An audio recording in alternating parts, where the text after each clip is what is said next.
Hello friends, political science के इस mock test में आप सभी का स्वागत है।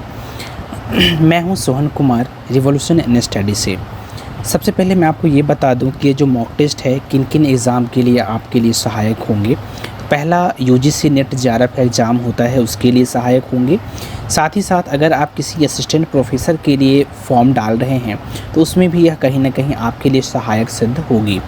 तो हम बिना वक्त गवाए हुए जो है मॉक टेस्ट देख लेते हैं। एक इन्फॉर्मेशन ये भी देना चाहता हूँ कि जैसा कि मुझे एक स्टूडेंट ने बहुत अच्छा कमेंट लिख करके मुझसे कहा गया कि आप जो क्वेश्चन है वो सिर्फ हिंदी में डालते हैं, इंग्लिश में भी डालें। तो हमने अब कोशिश किया है कि जो भी क्वेश्चन आएंगी या फिर उसके जो रिलेटेड ऑप्शन होंगी वो कहीं ना कहीं इंग्लिश में भी दिए रहेंगे। तो इसका सिर्फ एक्सप्लेनेशन जो है वो हिंदी में रहेगा, अदरवाइज क्वेश्चन और जो उसका ऑप्शन है वो इंग्लिश में रहेगा, ताकि आप लोग दोनों लैंग्वेज वाले जो स्टूडेंट हैं उनके लिए कहीं ना कहीं यह हेल्प करेगा। तो चलिए हम शुरू करते हैं। पहला क्वेश्चन कह रहा है कि शहर राज्य शब्द सामान्यतः जो है वो किससे संबंधित है। तो अगर आप देखेंगे तो प्राचीन ग्रीस जो है वो शहर राज्य अवधारणा जो है वो वहीं से संबंधित है। शहर राज्य प्राचीन ग्रीस का जो है एक महत्वपूर्ण घटक भी थे, जो अपनी सरकारी कानूनों और हितों के साथ जो है पृथक समुदायों का निर्माण करते थे। नगर राज, जिसे हम लोग उस समय पॉलिश भी कहा जाता था या फिर कहते थे, प्राचीन ग्रीस के जो है वो अलग समुदाय भी थे। अगला क्वेश्चन है कि एक आदर्श राज्य के लिए जो है जनसंख्या कितनी निर्धारित की गई है, किसके द्वारा? प्लेटो के द्वारा। तो प्लेटो के द्वारा जो है वो 5040 जो जनसंख्या है वो कहीं ना कहीं आदर्श जनसंख्या रखा गया था किसी न किसी एक आदर्श राज्य के लिए। लेकिन वहीं पे अगर हम रूसो की बात करें तो रूसो के द्वारा जो है एक राज्य की जो आदर्श जनसंख्या होती है वो कहीं ना कहीं 10,000 उन्होंने डिसाइड किया था। अगला क्वेश्चन है कि एरिस्टोटल के अनुसार जो है वह इन ऑप्शनों में से क्या कहा गया है कि राज्य एक ईश्वरीय संस्था है, या फिर राज्य जो है वो एक कृत्रिम सृष्टि है, या फिर राज्य जो है वो बल की सृष्टि है, या फिर राज्य एक स्वाभाविक संस्था है।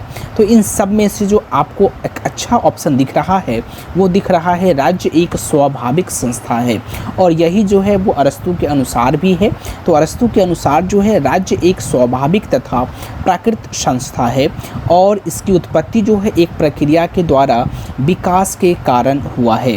राज्य सभी संस्थाओं में जो है श्रेष्ठ हैं, साथ ही साथ यह उच्च संस्था भी है। अब अगला क्वेश्चन की अगर हम बात करें, मार्क्सवादी जो हैं वो मानते हैं, तो मार्क्सवादी क्या मानते हैं? राज्य एक वर्ग संरचना है।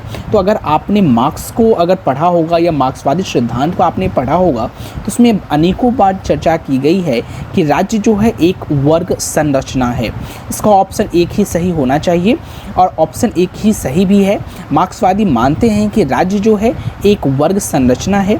मार्क्सवादी राज्य को जो है वर्ग संघर्ष का परिणाम और वर्ग शासन का साधन जो है वो मानते हैं।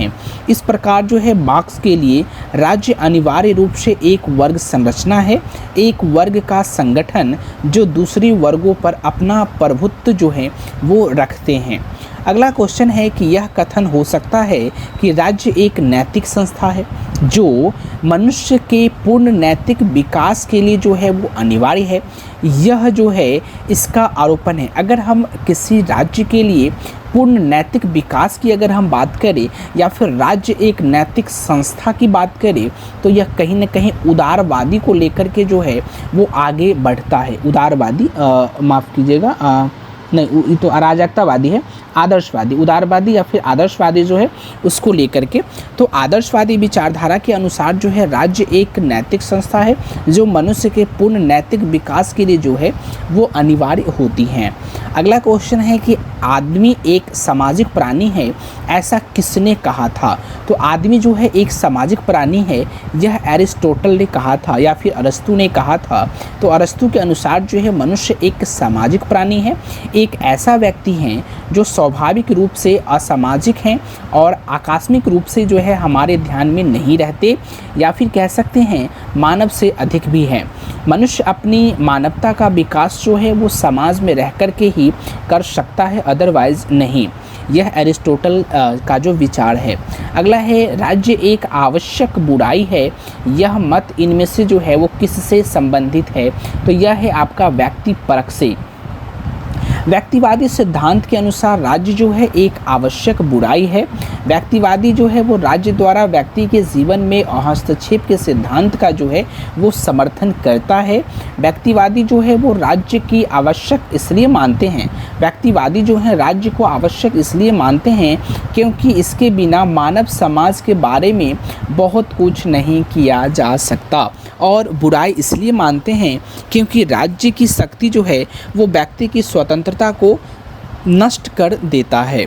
अगला क्वेश्चन है कि राज्य जो है एक परिवार का विस्तार है, ऐसा किसने कहा था? राज्य यह परिवार का विस्तार है, ऐसा किसने कहा था? तो एरिस्टोटल ने कहा था। राज्य परिवार और ग्रामों का ऐसा समुदाय है जिसका उद्देश्य क्या होता है? पूर्ण व आत्मनिर्भर जीवन की प्राप्ति होता है। अगर आप बात करें तो पहले परिवार जो है वो बनता है, साथ ही साथ उसके पश्चात ग्राम बनते हैं। बहुत सारे परिवार मिलकर के एक ग्राम का निर्माण करते हैं और फिर बहुत सारे ग्राम मिलकर के एक राज्य का निर्माण करते हैं। अगला क्वेश्चन है कि मैं ही राज्य हूँ, ऐसा किसने कहा था? तो अगर आपको फ्रांस पता होगा तो फ्रांस के जो लुई 14वां थे उन्होंने ऐसा वक्तव्य दिया था कि मैं ही राज्य हूँ। ठीक है।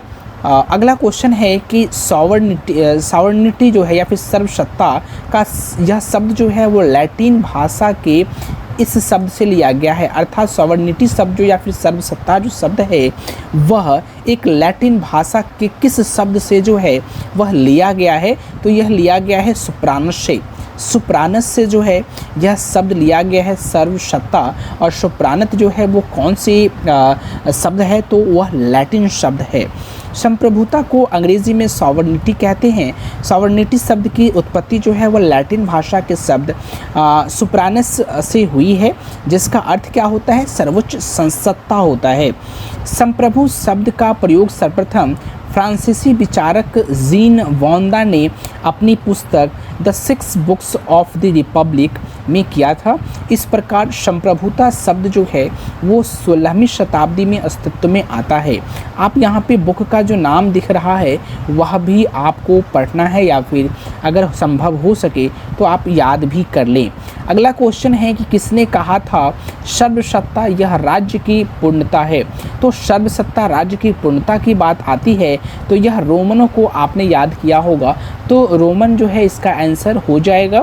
रोमन विचारकों ने संप्रभुता को राज्य की शक्ति की पूर्णता की बात किया है, और अरस्तु ने संप्रभुता को सर्वोच्च शक्ति के रूप में उल्लेखित किया है जो संप्रभुता के समान ही हैं। अगला है कानूनी अधिसत्ता की संकल्पना पहली बार किसने प्रस्तुत किया था? तो पहली बार हॉब्स ने प्रस्तुत किया था। अगला क्वेश्चन है कि अनेकावादी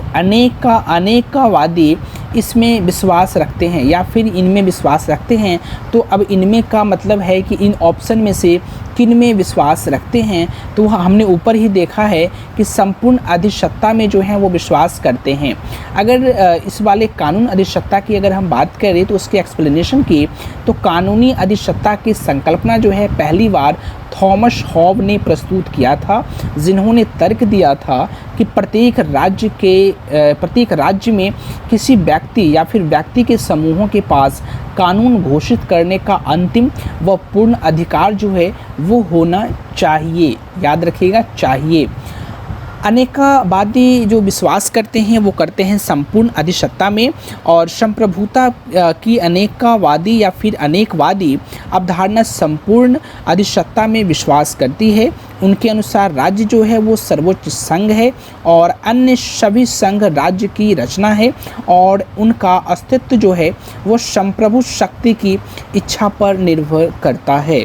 अगला क्वेश्चन है कि यदि अधिसत्ता संपूर्ण नहीं है तो कोई राज्य अस्तित्व में नहीं रहेगा, ऐसा किसने कहा था? तो जॉन ऑस्टिन जो है ऐसा शब्द इन्होंने कहा था कि यदि अधिसत्ता संपूर्ण नहीं है तो कोई राज्य जो है वो अस्तित्व में ही नहीं रहेगा। तो जॉन ऑस्टिन के अनुसार यदि अधिसत्ता संपूर्ण नहीं है तो कोई राज्य अस्तित्व में नहीं रहेगा। फिर ऑस्टिन के संप्रभु के पास असीमित प्राधिकार होते हैं और कानून का नैतिक महत्व जो है वो अप्रासंगिक होता है। ऑस्टिन यह मानते हैं कि कानून संप्रभु का आदेश जो है वो होता है। अगला क्वेश्चन है कि भारत में कानूनी अधिसत्ता जो है किसके अधीन है, तो वह है आपके संसद के। भारत में कानूनी जो अधिसत्ता है वो किसके अधीन है, तो संसद के जो है वो अधीन है। संसद जो है वो कानून बनाने वाली जो है वो सर्वोच्च निकाय है। कहाँ पे, तो भारत में। अगला क्वेश्चन है विधित। विधित सर्वसत्ता का जो मतलब है वह क्या है, तो एक व्यक्ति जो शासन करने का और आज्ञाकारिता वश में रखने का कानूनी अधिकार जो है वो विधित है सर्वसत्ता का मतलब। ठीक है, तो इसका एक्सप्लेनेशन की बात करें तो विधित संप्रभुता वह है जो कानूनी मर्यादा के अंदर मान्य होती हैं। इसमें एक व्यक्ति को शासन करने का और आज्ञाकारिता वश में रखने का कानूनी अधिकार जो है वो प्राप्त होता है।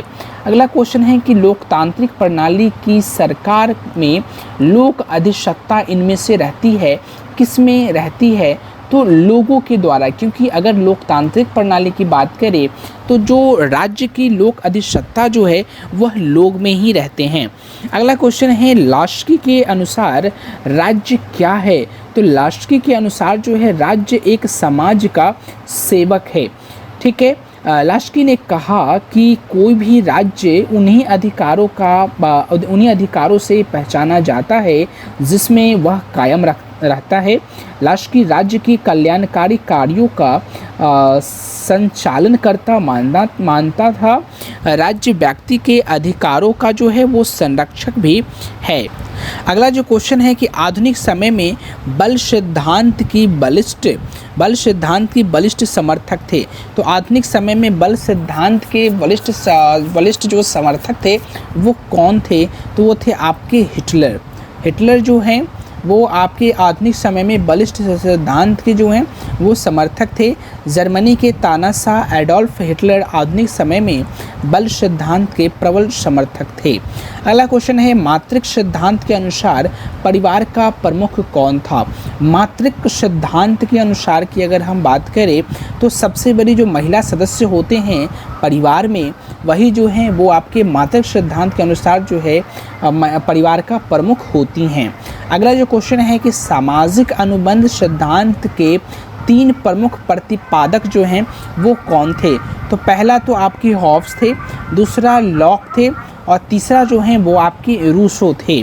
तो सामाजिक अनुबंध सिद्धांत राजनीतिक दर्शन के आधारशिला व्यक्तिगत लोगों और सामाजिक संरचनाओं के बीच जटिल संबंधों में एक खिड़की प्रदान करता है। सामाजिक अनुबंध सिद्धांत के 3 प्रमुख प्रतिपादक थे, पहला थे हॉब्स, दूसरा थे लॉक और तीसरा थे आपकी रूसो। अगला क्वेश्चन है कि सामाजिक अनुबंध सिद्धांत इस पर आधारित है, इन ऑप्शन में से किस पर जो है आपके आधारित है, तो वह है आपके व्यक्तिवाद पर। सामाजिक अनुबंध सिद्धांत जो है वो व्यक्तिवाद पर जो है आधारित है।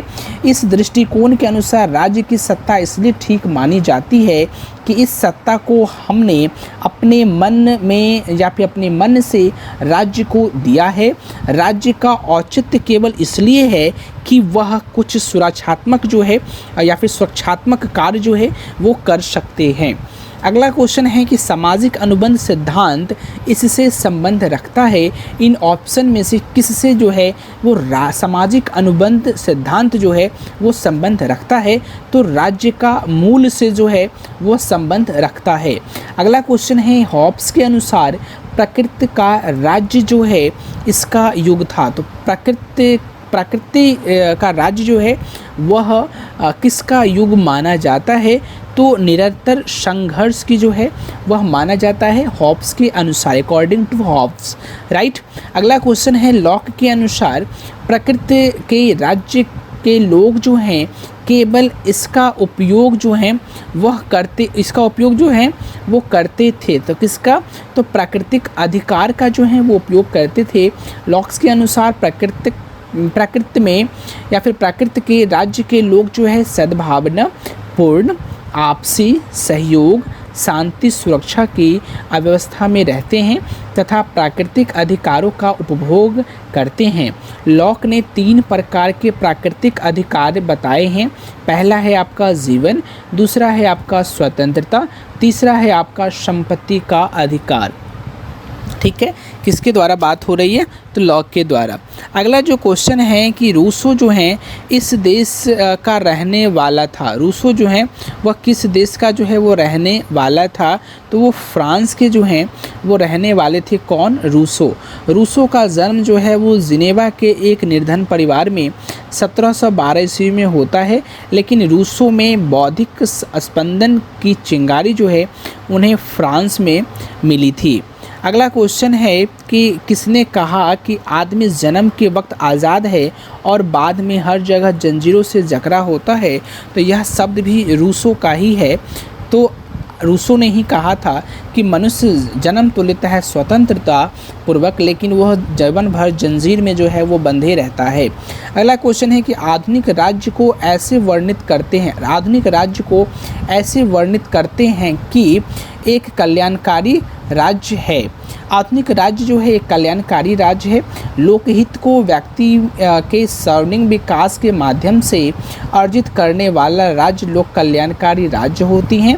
यह राज्य केवल बाह्य सुरक्षा तथा आंतरिक व्यवस्था तक ही सीमित नहीं है, वह इन सीमाओं का अतिक्रमण करके आगे निकल जाता है। अगला क्वेश्चन है सामंतशाही इसका प्रबल जो है वैशिष्ट था। सामंतशाही जो है इसका प्रबल वैशिष्ट था। तो सामंतशाही किसका प्रबल वैशिष्ट था? तो वह थे पवित्र रोमन साम्राज्य के। सामंतवादी व्यवस्था मध्यकाल में पवित्र रोमन साम्राज्य का प्रबल वैशिष्ट था। मध्य युग में राजा अपने परिवार के ही किसी योग्य व्यक्ति को सामंत के पद पर नियुक्त करता था। इस समय राजा की स्थिति जो है वो सामंतों के बराबर बाले में प्रथम के समान था। साथ ही साथ राजा के निर्वाचन में भी सामंतों की महत्वपूर्ण भूमिका होती थी। अगला क्वेश्चन है किसने दावा किया था कि राज्य जो है वो आखिरकार मुरझा जाएगा? किसने दावा किया था कि राज्य जो है आखिरकार मुरझा जाएगा? तो यह आपको मार्क्स में जो है दिखता है। मार्क्स जो है वो राज्यविहीन समाज की स्थापना की बात करते हुए समाजवादी समाज में राज्यों की भूमिका को समाप्त कर देना चाहते थे, किंतु सर्वहारा की क्रांति और साम्राज्यवाद की स्थापना के बीच के काल में वह राज्य के अस्तित्व को स्वीकार करता है। उनके बाद जो है राज्य मुरझा जाएगा, यह मार्क्स के अनुसार है। अगला क्वेश्चन है कि किसने कहा था कि राज्य एक मशीन से बढ़कर कुछ नहीं है? राज्य जो है एक मशीन से बढ़कर के कुछ नहीं है, यह कहा था एंगिलस ने।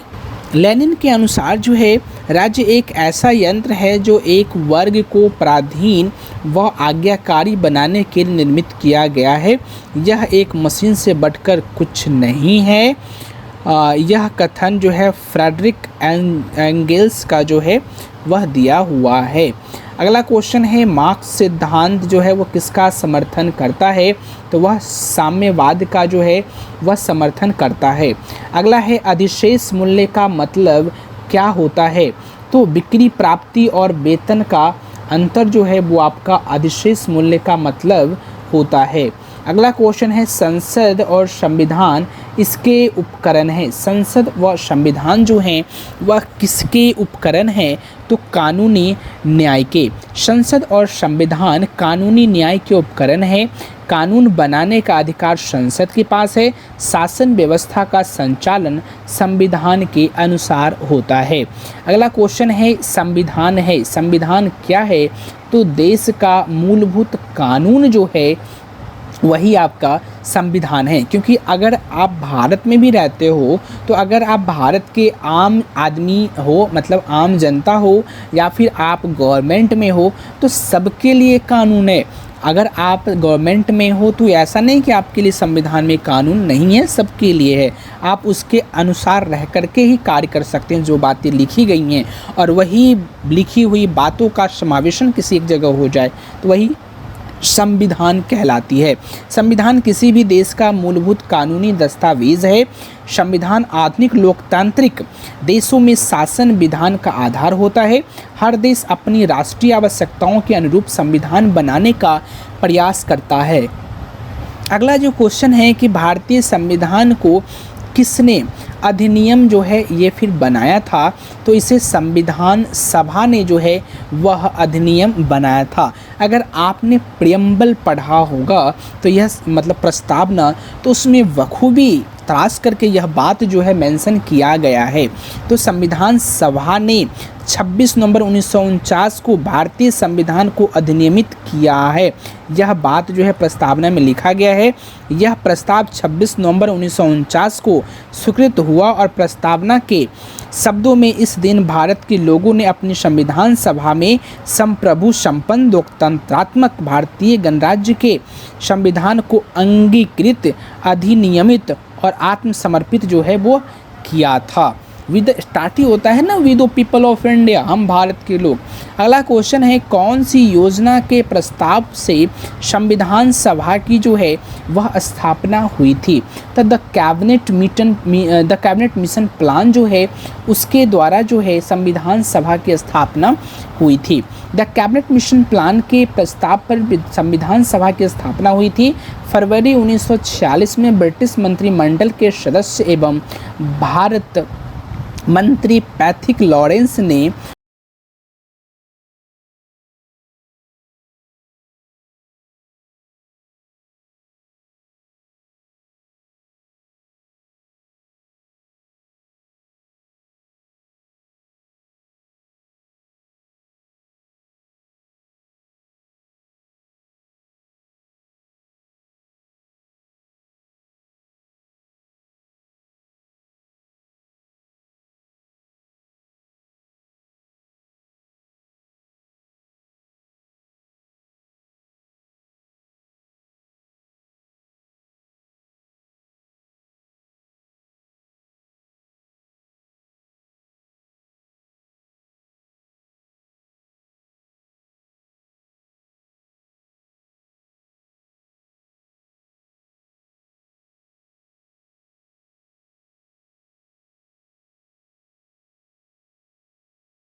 भारतीय संविधान में कुल अनुच्छेद, माफ़ कीजिएगा यहाँ पे अनुच्छेद है, अनुच्छेद नहीं होगा, शेड्यूल की बात कर रही है, अनुसूची की बात कर रही है।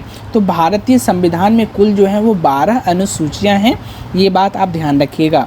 अगला है कि भारत के वर्तमान उपराष्ट्रपति कौन है। तो भारत के वर्तमान उपराष्ट्रपति कौन है? अच्छा, ये ऑप्शन उस समय की थी, तो उस समय डॉक्टर हामिद अंसारी, ये गलत है, हामिद अंसारी पढ़ता है पार्टनर, तो ये जो है वह गलत है। ठीक है। अगला जो क्वेश्चन है कि भारत के नागरिक कुल कितने मूलभूत अधिकार जो हैं अनुबंध करते हैं। भारत की नागरिक की अगर हम बात करें तो वह कितने जो हैं अधिकार जो है वो अनुबंध करते हैं।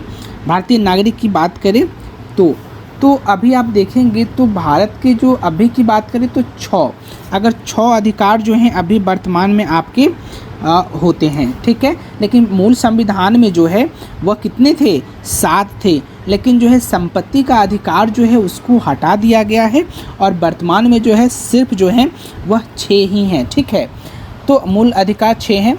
अगर आप इस क्वेश्चन की बात करें तो भारत के वर्तमान उपराष्ट्रपति जो हैं वो कौन है, तो ये उस समय की ऑप्शन सब है, तो ये आपको गलत होगा।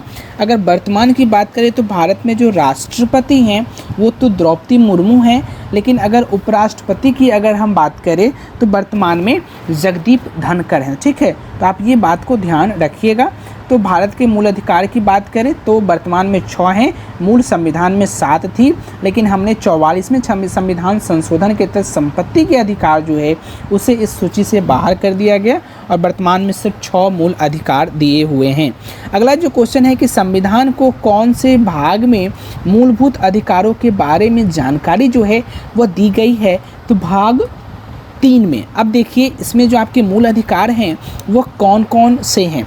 उससे पहले आप देखिए संविधान के भाग 3 में नागरिकों को 7 मूल अधिकार प्रदान किए गए थे, लेकिन वर्तमान में नागरिकों को सिर्फ 6 अधिकार प्राप्त हैं, जिनमें पहला है आपका समानता का अधिकार, दूसरा स्वतंत्रता का अधिकार, तीसरा शोषण के विरुद्ध का अधिकार, चौथा धार्मिक स्वतंत्रता का अधिकार, पाँचवा सांस्कृतिक एवं शिक्षा संबंधी अधिकार और छठा है संवैधानिक उपचारों का अधिकार। ये बात आप ध्यान रखिएगा।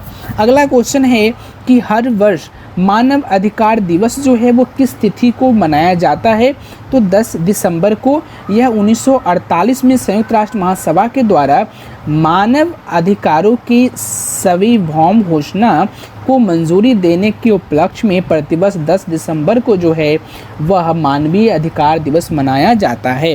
अगला क्वेश्चन है कौन से अधिकार को दूसरी पीढ़ी अधिकार जो है वह माना जाता है, तो आर्थिक, सामाजिक व सांस्कृतिक अधिकार जो है उसे हम दूसरी पीढ़ी का अधिकार जो है वह मानते हैं। ठीक है, चलिए अगला जो क्वेश्चन है कि मानव अधिकार का पहला जो है वो विश्व सम्मेलन जो है वह कहाँ आयोजन किया गया था, तो पहला सम्मेलन वियना में आयोजन किया गया था। मानव अधिकार का पहला विश्व सम्मेलन 14 से लेकर के 25 जून 1993 तक जो है ऑस्ट्रिया के वियना में संयुक्त राष्ट्र द्वारा आयोजित किया गया था। डॉक्टर मनमोहन सिंह ने मानवाधिकारों का प्रथम विश्व सम्मेलन में भारतीय प्रतिनिधिमंडल का नेतृत्व जो है वह किया था। अगला क्वेश्चन है मानव अधिकार के उत्पीड़न के लिए हॉटलाइन व्यवस्था इस प्रकार उपबंध है, किस प्रकार, तो ऑप्शन में अगर बात करें तो 20 आवर या फिर 20 घंटे, 24 आवर, 18 घंटे या 22 घंटे। मानवीय अधिकार के उत्पीड़न के लिए हॉटलाइन जो व्यवस्था की गई है वह 24 घंटे जो है वह उपलब्ध है। अगला है जाति संहार क्या है, तो जाति संहार जो है वो एक तरह से सामूहिक हत्या है। तो जाति संहार एक सामूहिक हत्या है। यह हत्याएं जो है वो अक्सर किसी विशेष भौगोलिक क्षेत्र में और समय में एक दूसरे के साथ जो है वह की जाती है। अगला क्वेश्चन है भारत सरकार ने खाद्य मिलावट निवारण नियम इस वर्ष पारित किया, मतलब भारत सरकार ने खाद्य मिलावट निवारण नियम जो है वह किस वर्ष पारित किया था, तो 1954 में। अगला क्वेश्चन है आईपीसी का मतलब जो है वह क्या है, तो इंडियन पिनल कोड जो है वो आईपीसी का मतलब होता है। अगला क्वेश्चन है पीआईएल जो है वह उसका मतलब क्या है, तो पब्लिक इंटरेस्ट लिटिगेशन जो है वह पीआईएल का मतलब होता है। अगला क्वेश्चन है लोक प्रशासन के पितामह जो है वह किसे माना जाता है? तो वुडरो विल्सन को जो है हम लोग लोक प्रशासन के पितामह या फिर पब्लिक एडमिनिस्ट्रेशन के पितामह जो हैं वह मानते हैं। वुडरो विल्सन को लोक प्रशासन का पितामह माना जाता है। लोक प्रशासन का जन्म जो है वो 1867 ईस्वी को या फिर ईस्वी में वुडरो विल्सन द्वारा रचित प्रशासन का अध्ययन नामक लेख के उपरांत जो है होता है और उन्होंने प्रशासन और राजनीति को अलग माना है। अगला जो क्वेश्चन है वो है आपका पोस्ट कॉर्प शब्द जो है वह किसने बनाया था? तो वो बनाए थे लूथर गलिक ने। और अगर हम विस्तार से बात करें तो P for planning, O for organisation, S for आपका जो है स्टाफिंग, D फॉर जो है वो directing, CO for coordination, R for reporting और B फॉर जो है वो है आपका बजटिंग या फिर बजट बनाना। ठीक है। अगला जो क्वेश्चन है अर्थशास्त्र के लेखक कौन है? तो आपने देखा होगा ना कौटिल्य ने लिखे थे, जिसे हम चाणक्य के नाम से भी जो है वह जानते हैं। ठीक है। तो अच्छा, इसका अगर देखें PIL का मतलब जो है वो जनहित याचिका से है और इसका पूर्ण नाम जो है पब्लिक इंटरेस्ट लिटिगेशन है। जनहित याचिका से तात्पर्य है सार्वजनिक हित या फिर सामान्य हित में या फिर आप कह सकते हैं प्रारंभ की जाने वाली न्यायिक कार्रवाई जिसकी समुदाय के एक समूह के हित में रुचि हो, जिससे उनके कानूनी अधिकार और जिम्मेदारी जो है वह प्रभावित होती हैं। चलिए, हम एक्सप्लेनेशन छूट गया था इसलिए हम एक्सप्लेनेशन कर दिए हैं। इसका भी अर्थशास्त्र की रचना कौटिल्य चाणक्य ने 4वीं शताब्दी ईसा पूर्व में की थी। इसमें उन्होंने राज्य व्यवस्था, कृषि, न्याय एवं राजनीतिक आदि की विशिष्ट पहलुओं पर विचार किए हैं। अगला क्वेश्चन है स्पष्ट लोकतंत्र की मर्जी यहाँ पाई जाती है? तो स्पष्ट लोकतंत्र की मर्जी जो है वो कहाँ पाई जाती है? द डिवाइड ऑफ डेमोक्रेसी और फाउंडेड इन, तो ये आपका हो जाएगा स्विट्जरलैंड। ठीक है। अगला अच्छा, इसका एक्सप्लेनेशन ये है प्रत्यक्ष लोकतंत्र जिसे स्पष्ट लोकतंत्र के रूप में माना जाता है, यह ऐसी प्रणाली है जिसमें नागरिक सीधे निर्णय लेने की प्रक्रिया में भाग लेते हैं। वर्तमान में स्विट्जरलैंड में प्रत्यक्ष लोकतंत्र की व्यवस्था पाई जाती है। अगला क्वेश्चन है पॉलिश का मतलब जो है इनमें से क्या है? तो पॉलिश का मतलब जो है वो शहर राज्य से है। अगर हमने पहले या दूसरे क्वेश्चन में देखा है कि जो प्राचीन ग्रीक थे वहाँ पे ऐसे शब्द जो हैं वो आए थे। तो प्राचीन यूनान के पॉलिश शब्द का मतलब जो है राज्य है, नगर राज्य है और यूनानी राजनीतिक चिंतकों के अध्ययन में केंद्र बिंदु जो है वो नगर राज्य ही थे। अगला क्वेश्चन है राजनीति विज्ञान जो है वह इसकी शाखा है। किसकी शाखा जो है वह राजनीति विज्ञान है, तो समाज विज्ञान की जो है वो एक शाखा है। अगला है महात्मा गांधी ने इस पर विश्वास किया था। राजनीतिक विज्ञान जो है इसकी एक शाखा है, तो सामाजिक विज्ञान का। राजनीतिक विज्ञान सामाजिक विज्ञान की सबसे महत्वपूर्ण शाखा है और इनकी मुख्य चिंता व्यक्तियों के राजनीतिक व्यवहार, व्यक्तियों के समूहों, एजेंसियों, संस्थानों, संगठनों का अध्ययन। अरस्तु को राजनीतिक विज्ञान का जनक जो है वह माना जाता है। अगला है महात्मा गांधी ने इस पर विश्वास किया था। तो किस पे विश्वास किए थे? तो साधनों की विशुद्धता पर जो है वह महात्मा गांधी जी ने विश्वास किया था। महात्मा गांधी साध्य व साधनों की विशुद्धता पर विश्वास करते थे। गांधी जी के अनुसार हमारा साध्य तथा उससे प्राप्त करने का साधन दोनों जो है वह पवित्र होना चाहिए। अगला क्वेश्चन है कि राजनीतिक विज्ञान इससे संबंधित है, तो किससे संबंधित है? तो यह राजनीतिक सत्ता से जो है वह संबंधित है। राजनीतिक विज्ञान जो है का संबंध राजनीतिक सत्ता से है। राजनीतिक विज्ञान वह विज्ञान है जो मानव के एक राजनीतिक और सामाजिक प्राणी होने के नाते उससे संबंधित राज्य और सरकार दोनों संस्थाओं का अध्ययन जो है वह करता है। अगला क्वेश्चन है पॉलिटिक्स किताब जो है वह किसके द्वारा लिखा गया है? तो वह अरस्तु के द्वारा जो है वह लिखा गया है। अगला जो क्वेश्चन है इनमें से राज्य का मूल तत्व क्या है? इनमें से राज्य का मूल तत्व क्या है? तो सर्वसत्ता। राज्य के मूलतः 4 मूल तत्व हैं। डॉक्टर गार्नर के अनुसार राज्य के 4 जो आवश्यक तत्व हैं उसमें पहला है निश्चित जनसंख्या, दूसरा है एक निश्चित भूभाग, तीसरा है संप्रभुता, चौथा है आपका सरकार। अगला क्वेश्चन है कि बीबियों के साम्यवाद की वकालत जो है वह किसने किया था? तो वो आपकी हो जाएंगे प्लेटो। बीबियों की साम्यवाद की वकालत प्लेटो ने की थी। प्लेटो का साम्यवाद भोग का नहीं वरन त्याग का मार्ग था। अगला क्वेश्चन है आपका लेवियाथन किताब किसने लिखा था? तो लेवियाथन किताब जो है वो हॉब्स ने लिखा था, जो 1651 में इसका जो है वह प्रकाशन भी हुआ। और हॉब्स की अन्य रचनाएं की अगर बात करें तो डी सीवे, डी कारपोरे, डी होमाइन, कानून के तत्व, गृह युद्ध पर एक जो है वार्ता। अगला क्वेश्चन है सत्ता का पृथक्करण सिद्धांत जो है वह किसने प्रस्तुत किया था? तो वह किए थे आपका मार्टेस्क्यू। ठीक है, मार्टेस्क्यू जो है वो किए थे। सत्ता का पृथक्करण सिद्धांत मार्टेस्क्यू ने किया था। उन्होंने वर्ष 1748 ईस्वी में अपनी पुस्तक द स्पिरिट ऑफ लॉज में व्यवस्थित वैज्ञानिकों और स्पष्ट रूप से शक्तियों के पृथक्करण की अवधारणाओं को प्रतिपादित किया। मार्टेस्क्यू ने अपने सिद्धांत में सरकार को विधायी, कार्यकारी व न्यायिक कार्यों में विभाजित जो है वह किया था। अगला क्वेश्चन है कि निम्नलिखित में से हिटलर की या फिर हिटलर ने किसकी वकालत की थी?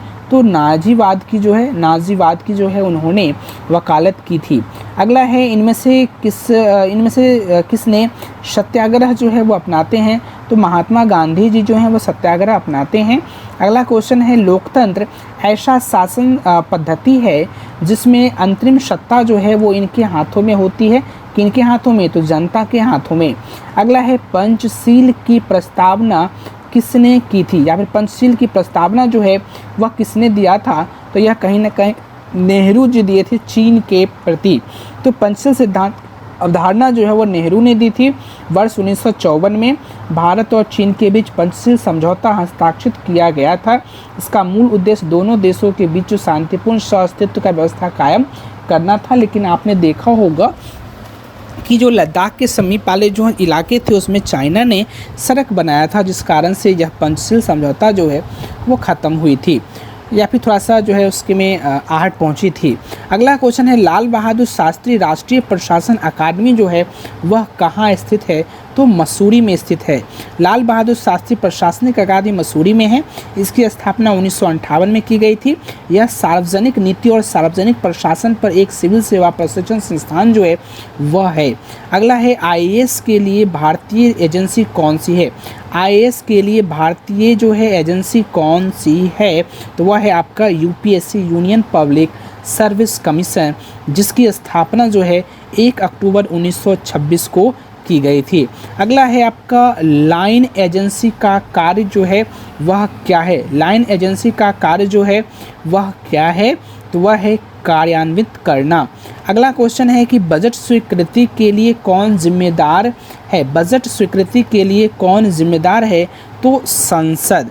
बजट स्वीकृति के लिए संसद जिम्मेदार है। भारतीय संविधान के अनुच्छेद 112 के अनुसार किसी विशिष्ट वित्तीय वर्ष के केंद्रीय बजट को वार्षिक वित्तीय विवरण कहा जाता है। वित्त मंत्रालय में आर्थिक मामले के विभाग का बजट प्रभाग जो है वो बजट तैयार करने हेतु उत्तरदायी नोडल निकाय है।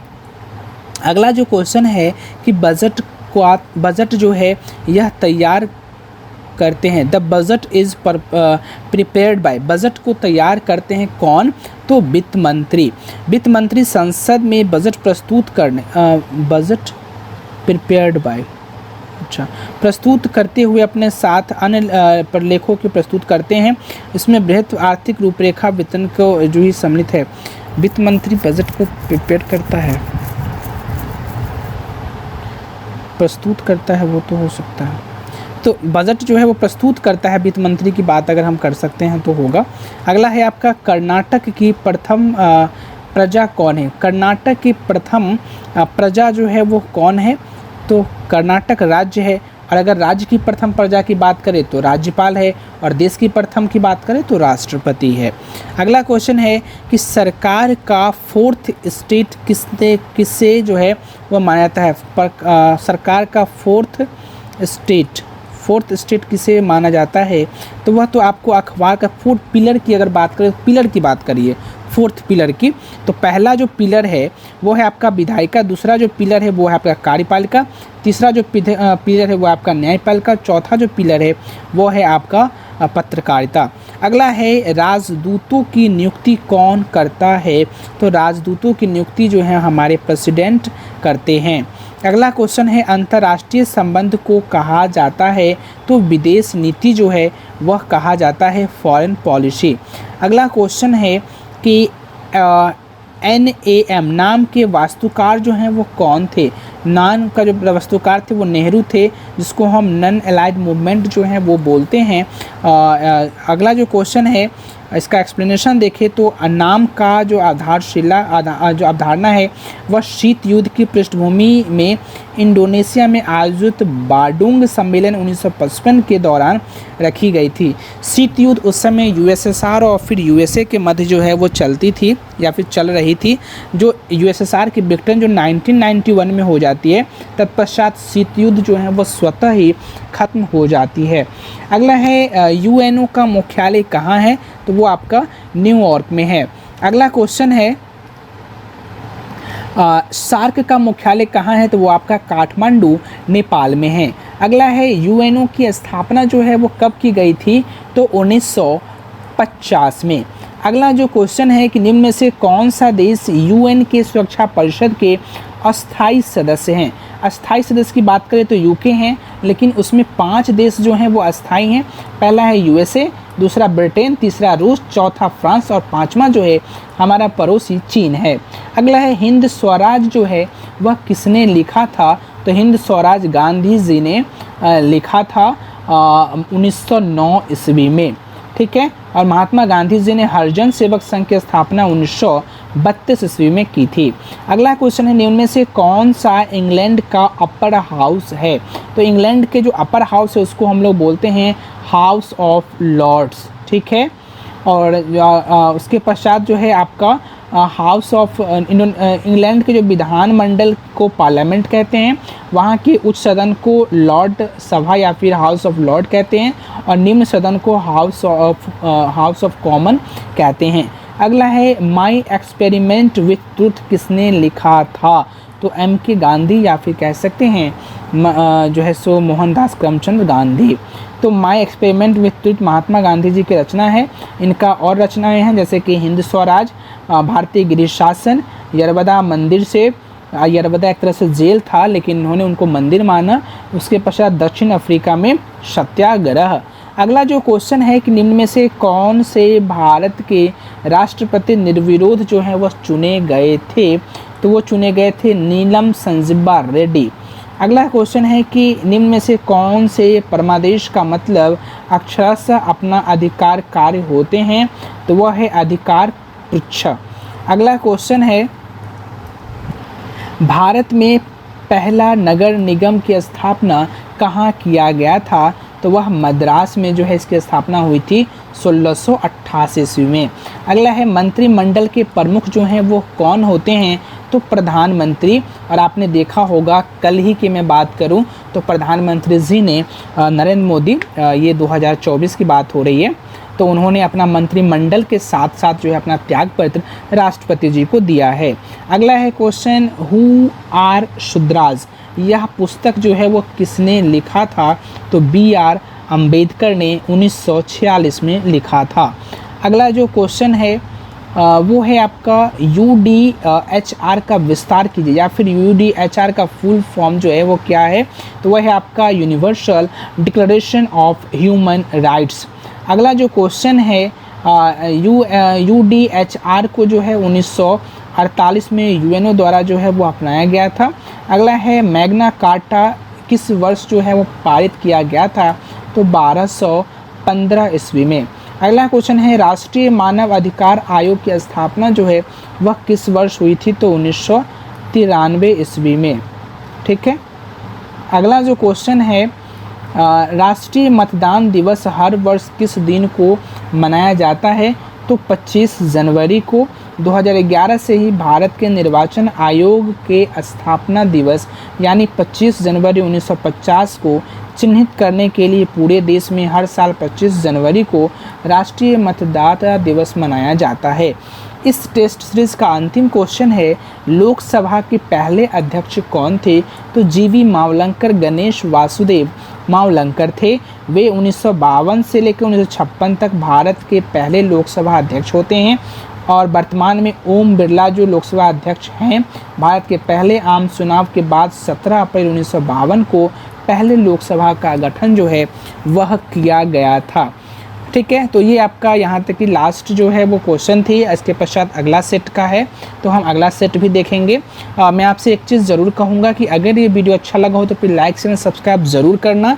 और साथ ही साथ मैं आपसे एक सुझाव भी चाहता हूँ, अगर इस सीरीज़ में कोई बदलाव चाहते हैं या फिर आप चाहते हैं कोई ऐसा वीडियो जो है वो मैं आपके लिए लेकर के आऊँ, तो कहीं ना कहीं जो है आप उसका सुझाव भी जो है वो आप हमें कमेंट बॉक्स में दे सकते हैं, या किस टॉपिक पे आपको वीडियो चाहिए वह भी आप हमें लिख करके बता सकते हैं। So thank you so much.